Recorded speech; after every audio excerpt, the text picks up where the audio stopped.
நீ அவுத்து போட்ட ஆடு உடம்ப அதை நான் யாருக்குமே இப்போ வரைக்குமே சொல்ல. ஈவன் என்கிட்ட வந்து அட்வைஸ் கேட்குற கேர்ள்ஸ் கிட்டயுமே சொல்ற விஷயம் அதுதான். உங்க ஐடியா பார்க்குற எல்லா கேர்ள்ஸும் அவங்க வீட்லயும் சரி, இந்த பொண்ணு மாதிரி மட்டும் நீ பண்ணக்கூடாது, இந்த பொண்ணு பார்த்தே இப்படிலாம் ட்ரெஸ் போட்டிருக்கு, இப்படிலாம் ரீல்ஸ் போட்டிருக்கு, இந்த மாதிரிலாம் நீ பண்ணக்கூடாது அப்படின்னு சொல்லிட்டு அதுக்கு நீங்க ஒரு உதாரணமா ஆயிட்டீங்க. நானே கண்ணால பார்த்தேன், ஒரு பொண்ணு வந்து அவங்க அம்மா சொன்னாங்க இந்த மாதிரி. ஸோ அதை பத்தி உங்க கருத்து? எல்லாருக்குமே டிஃப்ரெண்ட் ஒப்பீனியன்ஸ் இருக்கும். எல்லாருமே வந்து நான் யோசிக்கிற மாதிரி கண்டிப்பாக யாருமே யோசிக்க மாட்டாங்க. அதுவும் நம்ம தமிழ்நாட்டில் ப்ராட் மைண்டட் பீப்புள் யாருமே இல்லை. நான் பண்ணுற விஷயம் சில பேருக்கு ரைட்டாக படலாம், சில பேருக்கு தப்பாக படலாம்.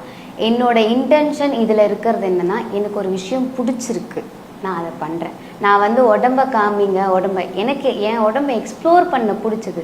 நான் அதில் சொல்ல வர கருத்து, உனக்கு பிடிச்ச விஷயத்த பயம் இல்லாமல் கெத்தாக பண்ணு. நீ அவுத்து போட்ட ஆடு உடம்ப அதை நான் யாருக்குமே இப்போ வரைக்குமே சொல்ல.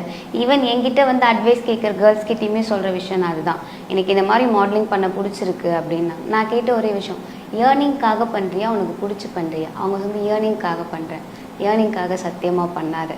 இதில் ஏர்னிங்கை விட உனக்கு ஏமாற்றம் தான் நிறைய கிடைக்கும். ஏர்னிங்ன்றது ஒரு ப்ராஸ்பெக்டிவ் தான், பட் ஏமாற்றம் நிறைய இருக்கும். இன்னும் யூஸ் பண்ணுறதுக்கு வராத ஆளுங்களே இருக்க மாட்டாங்க. உங்ககிட்ட வந்து பேசுகிற ஒவ்வொருத்தரும் உன்னை எப்படி அடையணும்னு தான் நினைப்பாங்க.